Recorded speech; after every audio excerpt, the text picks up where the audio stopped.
Ready? Hello and welcome to our weekly dialogue with Helga Zepp-LaRouche. She's the founder of the Schiller Institute and the initiator of the International Peace Coalition. I'm Harley Schlanger. Today is November 19th, 2025. And Helga, we have a lot to talk about. If you want to join the discussion, you can email questions or comments to her at questions@schillerinstitute.org or post them on the chat room page. Now, there are a number of breaking stories we want to get to, including the president's flip-flop on whether or not the so-called Epstein files should be released, which we'll take up shortly. But let's begin with the potential for war in the Western Hemisphere, orchestrated by the City of London in cahoots with U.S. neocons. A large U.S. armada has been deployed in the Caribbean. The Russians and Chinese have both made their opposition known to any efforts for regime change there, and retired U.S. intelligence specialists, the VIPs, have put out their own statement calling on the president to remember what happened with previous regime change policies. Now, I have a question for you from a prominent senior analyst who wrote and asked if you are aware of the deployment of Russian S-400 missiles to Venezuela, and if you think if this is true, it would be a message to the United States. Well, I have heard about and read about such reports, but I don't think it's 100% confirmed. And given the fact that, Russia has tried in the past to stay out of conflicts such as Iran and similar situations, I would like to confirm it first before I make a definite judgment on it. Well, and we are having an executive intelligence review roundtable discussion of Venezuela tomorrow at 11 a.m. Eastern Time. What can you tell us about that event? Well, that will be extremely important because we will have some experts from the region, from Venezuela, from Guyana, from Brazil, from Mexico. And, obviously, if it would come to any kind of operation, it's unthinkable because, there is a very large Navy contingent, the USS Ford, the largest US aircraft carrier, and a whole armada of other warships with it. There's 15,000 American Navy troops in this deployment. But, it's hard to imagine that this could lead to any kind of a land invasion, given the fact that Venezuela has a very large army. They have indeed a quite substantial defense system. They have many militias, guerrillas. So it cannot have a good outcome. And the memorandum by the VIPs you mentioned says exactly that there is no good option out of it. It is quite possible that it is combined with some other operation, some political coup of some sort. You have this so-called Nobel Prize winner, Machado, who has actually called for the US to intervene, which, is, talking about who is a traitor, who is, working in the interest of a foreign country. We come to that, I guess, shortly.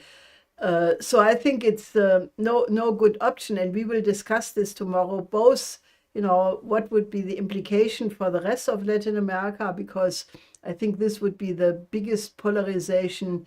And, given the fact that Rubio and others are already trying to get a right-wing alliance throughout the continent, it forebodes terrible development and increase in the migrant question. And, I think that these experts will definitely give a very strong warning against this, and also, discuss the deeper geopolitical reasons, because obviously, the new Western Hemisphere doctrine of the United States, which declares China to be the main problem, has something to do with it, because this operation against Venezuela and some other countries clearly has also the earmarks of an anti-Chinese operation.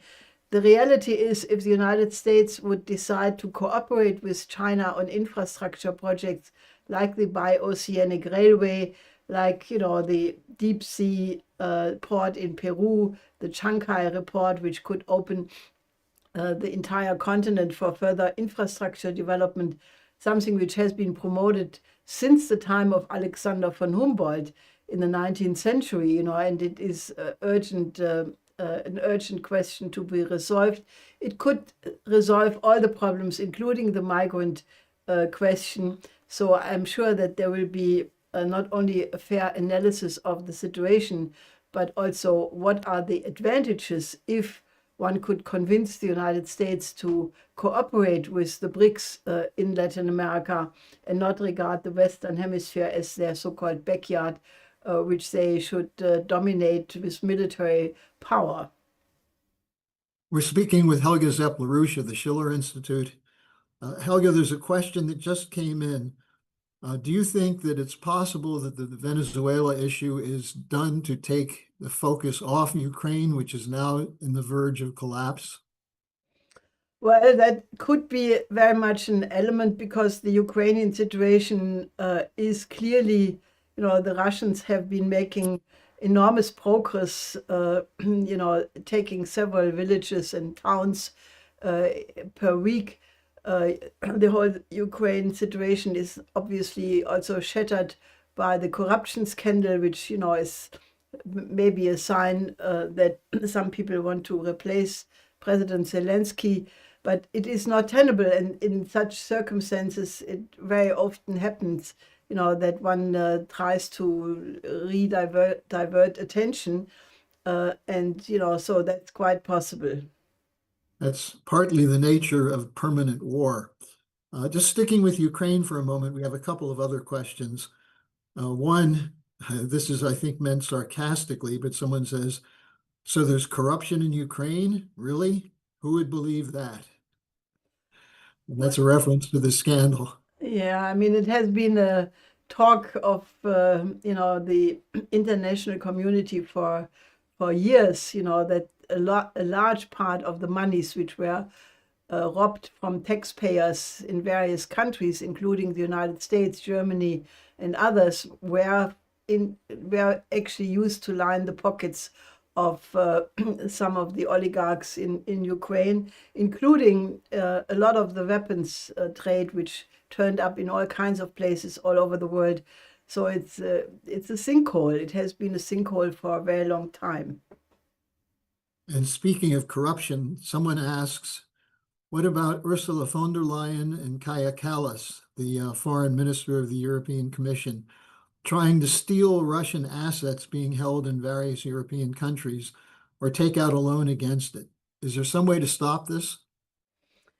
Well, I think there are some people, including the Belgian government, which is warning in the strongest terms against it, because, if you do that, then all the pretext of having any legitimacy to these financial places will vanish, and who will then put their money into any of these European countries afterwards?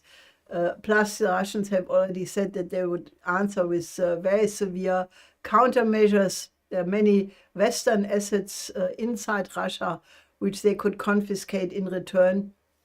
And given the extreme fragility of the financial markets, where the various crypto, Bitcoin, and other so-called stable currencies have been losing in the last days quite a bit. There's talk about the AI bubble, at least having a major blow, maybe not the final crash of the whole system, but there are extreme turbulences. So a move like that could bring down the entire system. So I think that's why some people are very hesitant to go ahead with it. But on the other side, people like von der Leyen and Kaja Kallas are also very desperate because, their policies are not working out so well. Now, we're getting a lot of questions about the U.S. domestic situation, particularly around the spat that Donald Trump picked with Marjorie Taylor Greene and Tucker Carlson over the Epstein files. And several people have written to say that, one person wrote, I give a lot of credit to Marjorie Taylor Greene and Tucker Carlson. Someone else wrote, you, Helga Zepp-LaRouche, deserve credit for your insistence that citizens get involved. Do you see this as a possible phase shift that the American people are beginning to recognize they have power, they can move the Congress and even then move the president? Well, I think there are clearly signs of that because, I mean, for Marjorie Taylor Greene to stick to her positions, and she is, basically supported and talking for a very good part of the MAGA base of Trump, is a sign in that direction. I mean, I'm completely, really shocked, not totally shocked as a surprise, but still shocked about the really the character streak which Trump is showing in that. I mean, here you have Marjorie Taylor Greene. I may not have agreed with her from the beginning, because, I mean, slightly different political orientation, but she stuck with Trump in the times where he was really under attack. She has gone out of her way backing him, like Congressman Massey and some others, but they in particular. And then for Trump to turn around and attack her like that, and when she reported that after Trump called her a traitor, which is quite something. She said that she had many threats to her life and that private security firms approached her, telling her that, offering protection or whatever. And then Trump commented to that in saying, nobody cares about Marjorie Taylor Greene. She's not important. I mean, I think, this is, I think this is just ugly. And I think Trump is somehow, he doesn't seem to recognize, I mean, he's obviously surrounded by people who are steering him in a different direction. And he does not show any empathy to some of his most faithful supporters. So I think he's losing his base. Someone else just sent in a message. By God, if you had something to do with this, people did get involved and it worked, so keep it up. Now, I think what's interesting is, and this is a question from someone from Nigeria. He writes, I've been watching the Epstein file controversy, and it's clear that he was personally corrupt. But there's obviously more than that because there are a whole lot of people who are corrupt as well. Are they trying to cover it up? Do you think the files will be released? Well, that's the big question. I mean, Trump obviously shifted his line when he recognized that he had no more control over the Republican Party. So he basically, shifted his position 100% and said that he ordered everybody to vote for it. Now, the big question actually is, will potentially devastating parts about himself or some other Republican circles will they be redacted? Will there be a lot of black color over the texts, which we have seen in previous so-called FBI releases and so forth, where you couldn't make out the meaning of the text because everything was blackened? So that remains to be seen. We will know about that within the next 30 days or so. But, I think obviously this question deserves some more investigation, because obviously, as disgusting this trade with underage girls and young women has been, and obviously it does reflect about the disgusting character of these rich men who buy young girls. It's just totally disgusting. But I'm convinced that that is just the tip of the iceberg, because the question is, who is Epstein? And if you look at his career, he was very much interwoven with all the people who were responsible for the deregulation of the financial markets, the invention of creative financing of various sorts, the entire bordering, many of the people he had business with went to jail for, shady operations. And, since you are an expert of it, maybe you can fill it in a little bit. But I think the real scandal is, that the sex part of the Epstein affair is just let's say, the social side, but the real crime is the illegal money laundering, all kinds of shady operations linked to the weapons trade and so forth. And I think if people would earnestly start to dig into that, it could actually lead to a cleaning out of an entirely dirty practice of the present financial system. But maybe, Harley, you want to add a couple of things, because I know you have done a lot of research about these people. Well, I just wrote a report, which I think will be out in the Executive Intelligence Review soon, which goes through precisely what you're talking about, that it was the network behind the junk bond operation of Michael Milken that funded Epstein from the beginning. And even up till his final arrest in 2018, 2019. Now, the importance of that is that this is an organized crime gang that was protected by the US government because of what they were doing, the financial innovation. They were breaking down the old banking system, the old financial system, and replacing it with a speculative system that was largely fueled by the laundering of drug money and arms trafficking money. Epstein was not just involved in sex crimes and financial crimes, he also was involved with Adnan Khashoggi, one of the key players in the Iran-Contra affair, in the Al Yamama arms deal, the BAE deal with Saudi Arabia. He also has a very heavy involvement with Israeli intelligence through his partnership with Ehud Barak, the former prime minister. And there's much more to say on this, and more is coming out every single day. So people should look forward to this coming out soon, because the cover-up is already, they're finally admitting, well, it's not just about sex, but they're not giving you the full story. And the full story is this transition to an artificial intelligence economy.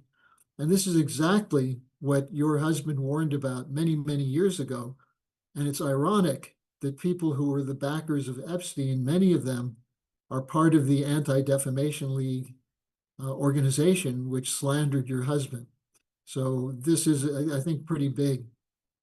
Now, on that, here's a question for you. Someone wrote, I watch you each week. How is it that you're always a step ahead of the next operation? What do you know that others don't? Well, I have studied Nicolás of Cues, who obviously is a thinker of the 15th century, who said that, that people have to approach new knowledge always from the standpoint that you have to have a prescience to know what you are looking for.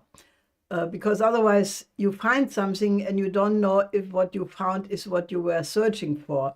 So this is a very important idea, to have this pre-knowledge, this prescience, and that you can develop when you stay pretty much on top of the most important developments. And then you look for the kinds of changes, and the conceptual appreciation of these changes doesn't come from mathematics, it doesn't come from statistics, it doesn't come from events, but it comes from an understanding of processes and where these processes necessarily lead to. So it's a method of thinking, and one can learn it. That's why we are engaged right now in this campaign to make the life work of Nicolás of Cues more known, ever since the Pope mentioned it in his Jubilee address, where he very, very importantly pointed to the works of Nicolás of Cues and his concept of the coincidence of opposites. So that, together with Leibniz and Schiller and Linda LaRouche, obviously, who revived basically the 2,500 year history of European philosophy. Once you acquire a certain amount of that method of thinking, it does give you a very good option that you might be right in assuming that what will be the next development. That much I can say to your question. Okay, and we are going to put out some more of the writings. I think some of your old writings on Nicholas of Cusa that were speaking of prescience, you were also ahead on that one. Here's a question that came from a supporter in the United Kingdom. He writes, we're not hearing as much about Gaza in the last days, but a pro-Palestinian group in the UK is saying that the IDF, the Israel Defense Forces, are still killing Palestinians, including children. And another wrote in and said that it appears that Netanyahu is serious about the total annexation of the West Bank. So the questioner writes, do you think the ceasefire is serious, or is Netanyahu just playing a waiting game? Well, unfortunately, the facts on the ground, don't give much hope, reason for hope, if you just leave it as it is, because the killing on the ground in Gaza is fully going ahead. There's much less humanitarian aid getting in there compared to what Israel had promised they would do. The fact that the US resolution just passed the UN Security Council with Russia and China abstaining is not quite comprehensible to me, frankly, because I think that, all the formulations which I think are crucial, including a two-state solution, including the role of the Palestinians in the future government, all that is left completely undefined. So, I must admit, I'm not entirely sure why Russia and China abstained. They probably have their reasons, but there are sometimes things which are not exactly clear. Other that they obviously have larger strategic reasons concerning the West Bank. You are absolutely right. The annexation is fully underway, and with that, naturally, the intention to make a two-state solution completely impossible by simply having so many settlements all over the place that there's no land left for a two-state solution. Now, that, in my view, is not the last word, because we are pushing the Oasis plan, because Israel cannot forever continue to make enemies. There are many people warning that in the medium term is very risky for Israel. And we are promoting the idea that you have to have a new paradigm. And as you may have noticed in the last International Peace Coalition meeting, we had Gershon Baskin, who had been an official negotiator between Witkoff and Hamas. And he completely endorsed not only the Oasis plan, but he also said that the need was there for the United States and China to cooperate together to implement it. So, given the fact that we had many other forces, like the different Palestinian ambassadors, the Palestinian ambassador from Copenhagen, Hassassian, and also several others who endorsed completely the Oasis plan, we will not give up, and we'll try to convince some of the governments on the ground to pick it up, because it will eventually dawn on people that would be the best interest of everybody involved.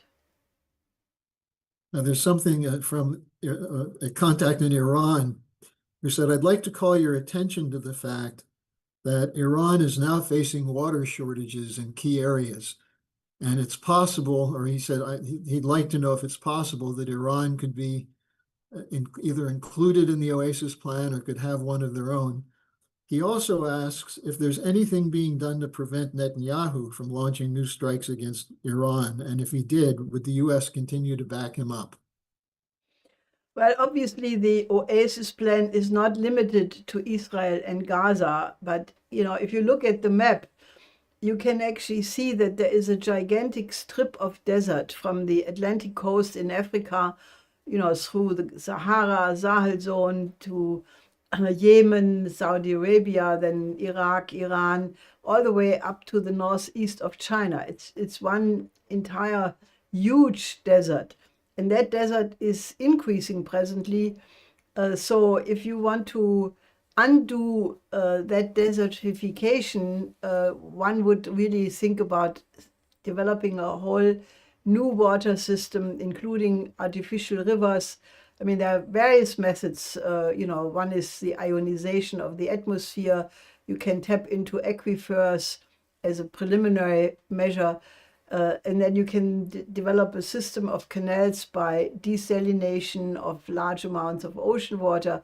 So it is absolutely meaningful to think of regaining lots of this desert for human beings to settle and live, including cities, including industrialization, agriculture, and so forth. So obviously this would make complete sense for Iran to be included. Now, I think that the danger of a new strike coming from Israel, backed by the United States, I think that to a very large extent depends, how the fight inside the United States will play out. If the neocon component of the Trump administration takes over, then that is an increasing danger. But I think the United States situation is in such a turmoil that I do not dare a prediction how that will play out, because you have right now a huge brawl, where everything is in turmoil, and I hope that the forces of reason prevail, but I do not exclude that danger at all. Even so, one should also note that Iran has gotten massive reinforcement from Russia in particular, but also from China. So it's not so easy for anybody to attack Iran. Now, here's a question on Germany. There's a report that several members of the Bundestag, the German parliament, from the Alternative for Deutschland, are in Sochi, Russia, as part of a discussion for upgrading German relations with the Russians and participation in the Belt and Road Initiative. And the person writes, will the government security apparatus in Germany arrest them when they return? Does this make it more likely there will be an attempt to ban the AfD? And he also wrote, whatever happened to the peace faction and the SPD? That's a good question. It has vanished. I mean, I think that the German situation is pretty untenable, because if the AfD goes to have discussions in the context of your BRICS conference, that is laudable. I mean, that is exactly where the way out of this crisis would be, that European nations do cooperate with the BRICS in solving all the absolutely pressing problems, poverty, the crisis in the Middle East, and many other urgent problems of the world. So anybody who attacks that is just geopolitically completely blind. So I don't think that the German authorities will go as far to arrest people, but for example, there were some people from the Wagenknecht party also in Moscow, and there is now a huge press campaign. Did they receive illegal monies and so forth? It's just a smear campaign, which has, in my view, what I can see, no basis. I mean, if you try to have a dialogue with the emerging majority or already existing global majority of the world, of which the BRICS and the SCO are just the instruments or the organizations which they have formed, it just is completely a sign of the insane geopolitical thinking, and it reflects a degree of desperation of the establishment, because I mean, they must recognize that all their efforts have failed. The effort to have an unipolar world completely failed. You have a multipolar world, and even more than that, you have now the emerging new system, the new economic system based on sovereignty, on cooperation. The BRICS countries are really advancing much before the G7. So I think it's a desperate move to try to halt a development which you cannot hold anymore. The train has left the station, and if there are some people like, from so-called, parties of the right and of the left who are trying to remedy that by talking to Russia and China. Klingbeil, the head of the SPD and finance minister, just went to China and tried to undo the damage which had been made by Foreign Minister Wadephul, and he came under attack, even if he's an ardent Atlanticist, and he has tried to rewrite the history of the social democracy by basically blaming Willy Brandt of having been responsible for Putin's attack on Ukraine. That shows you how crazy these narratives become. So now, to his saving his honor, he went to China and tried to, with a delegation of bankers and insurance companies and the heads of insurance companies. Apparently, he's trying to somehow, at least he keeps saying it's better to talk with China than to talk about China. But I think he couldn't help himself of bringing up the usual hot button issues either, which the Chinese by now are, I think, quite relaxed in not responding to, because China is doing a lot of things right, including it has the strongest economy in the world, and I think the Germans need China more than the Chinese need the Germans. So I think people are just so stuck in their old ideological prejudices that they don't see the potential of what it would have if they just try to have cooperation instead of confrontation, which is the trend for the global majority. All these countries cooperate and have given up on this geopolitical blindness, which some of the Europeans and some people in the United States think they have to keep up. But that's a losing proposition in the longer term of history. I have one final email for you, which I think you'll get a kick out of. It's from a supporter from the United Kingdom who says she works in an office in Liverpool, and she's been trying to figure out how to get more of her coworkers watching the weekly update. She said, I watch it every week. And she said, I came up with the following idea. We set up a betting pool at work.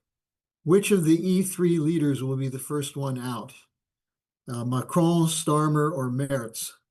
And she said, of course, since we're British, we think Starmer should be the first one out because he's so bad. But we'd welcome you to join our pool. And we think you would probably choose Merz. But we found this to be a good way to get people to participate in the weekly dialogue. So she wanted to let you know that. That's a very sweet idea, and I like to join your pool, absolutely. And you are quite right, I bet on Merz. Okay, well, Helga, we've covered a lot. I'd like to come back to a couple of upcoming events, starting with the Venezuela roundtable tomorrow. Just a final word on that. Yeah, you should definitely tune in, bring all your colleagues and friends, because, it's not yet decided, but I think the decision, if the US will go ahead with any kind of CIA decapitation operation or land invasion or whatever, that decision will come soon. And, we organize such panels also to bring on the table alternative policy options so that hopefully reason prevails. So you should definitely join in for that tomorrow. And naturally on Friday, we have, like every week since more than 2 years, the IPC meeting, where I'm sure we will have somebody from the VIPs to discuss the overall strategic situation around Epstein and Trump. I think we will have Professor Falk, who will give a report back on a tribunal he attended in Turkey, and many other top experts. So please join the peace movement and help us to increase it, by bringing in more people every week. And the IPC has been meeting every single week for over 2 years. And the numbers of people participating, you mentioned before Gershon Baskin, a prominent leader of the peace movement in Israel, spoke last week, and this is the one place where people can come and have a reasonable dialogue. So don't miss it. Though you can find a link in the Schiller Institute page. It's 11 a.m. on Friday. So with that, Helga, thank you very much for talking with us, and we'll see you again. Well, we'll see you tomorrow, Friday, and then next week. Okay, 3 times. Till then. Okay.